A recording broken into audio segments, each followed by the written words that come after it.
night supposed to feel safe, festive, predictable, a holiday tradition wrapped in warm lights and cheerful music, where families could forget the world's problems for just a few hours. Parents bundled up their kids. Couples leaned in close. Strangers laughed in the glow of holiday decorations. And the air in downtown, Concord, shimmered with anticipation, as the city gathered for its annual Christmas tree lighting. But beneath that joyful surface, something else was brewing. A tension hidden somewhere in the crowd. A conflict that didn't belong anywhere near a Christmas celebration. No one knew that gunfire would tear through the music.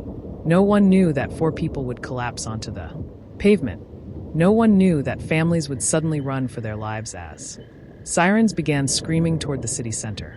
And no one knew that those responsible weren't mysterious strangers lurking in the shadows, but individuals who knew one another.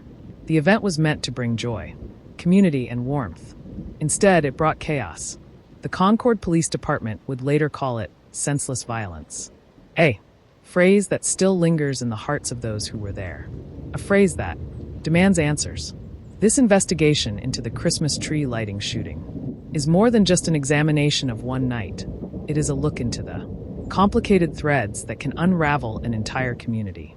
Thousands came out to celebrate. Music echoed through Union Street. Food trucks lined the sidewalks. The smell of kettle corn and hot cocoa drifted through the air. A giant inflatable movie screen played holiday classics. Santa was minutes away from arriving. Every detail reflected the promise of a safe, seasonal tradition. Officers from the Concord Police Department and crews from the Concord Fire Department were stationed throughout the area standard for events of this size. They expected a calm evening.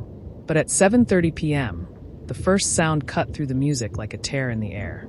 Some people thought it was fireworks early, unexpected. Others froze, recognizing the sharp cracks instantly. 7, maybe 8 shots. And then the screams. Then the chaos. 4 individuals hit the ground. 3 critically wounded. 1 seriously injured. A 5th and 6th were also found wounded suspects themselves, caught in the violent exchange. Witnesses scrambled for cover, hiding behind vendor carts, ducking into storefronts, clutching their children tight. People dropped their cocoa cups and toys as they ran.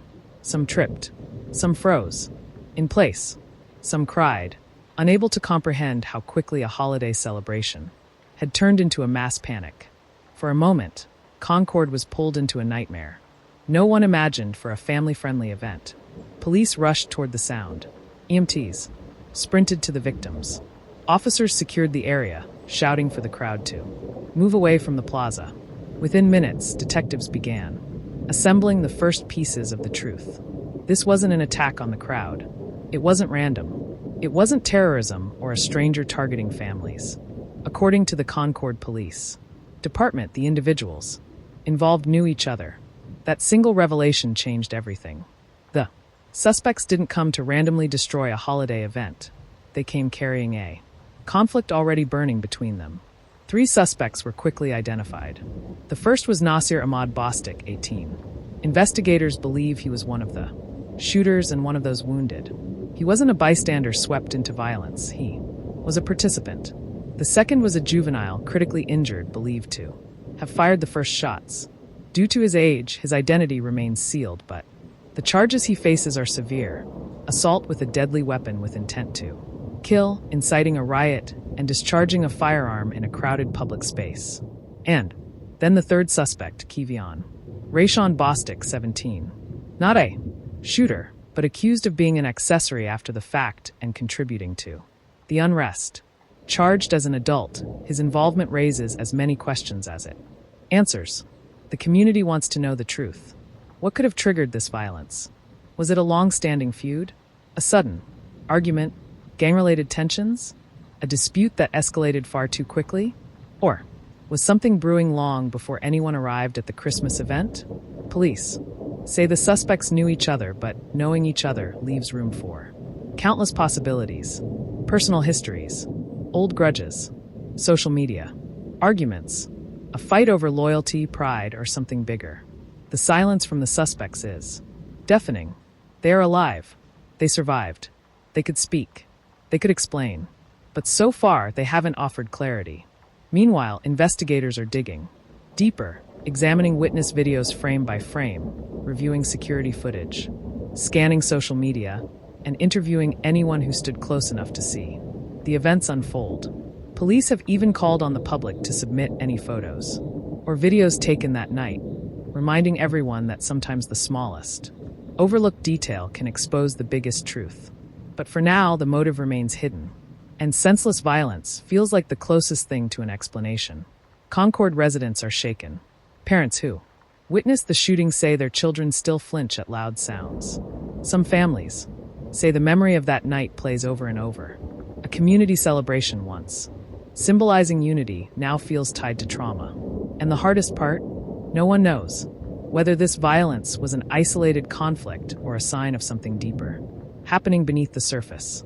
Police insist it was targeted, yet targeted. Violence erupting in a crowd of families is unsettling.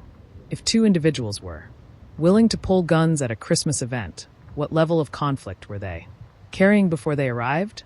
What history drove them to this moment? The suspects' ages raise even more unsettling questions.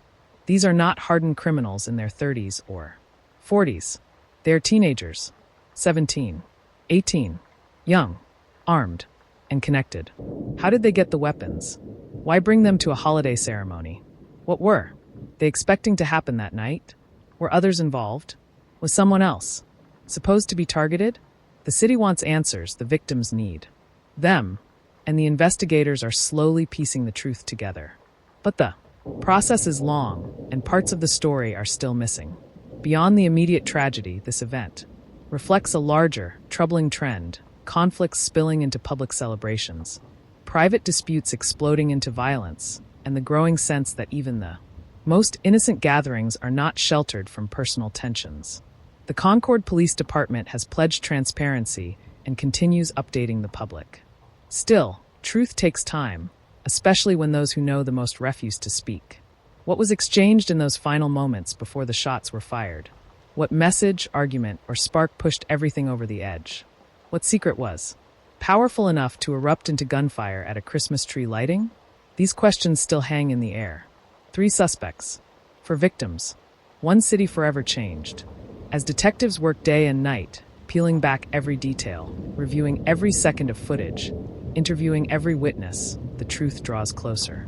The real story behind the Christmas tree lighting shooting will not remain hidden forever. But the real question is, when the motive finally comes to light, will it bring the closure Concord needs, or reveal something even more disturbing? This case is far from over. And as updates come in, you deserve to hear them first.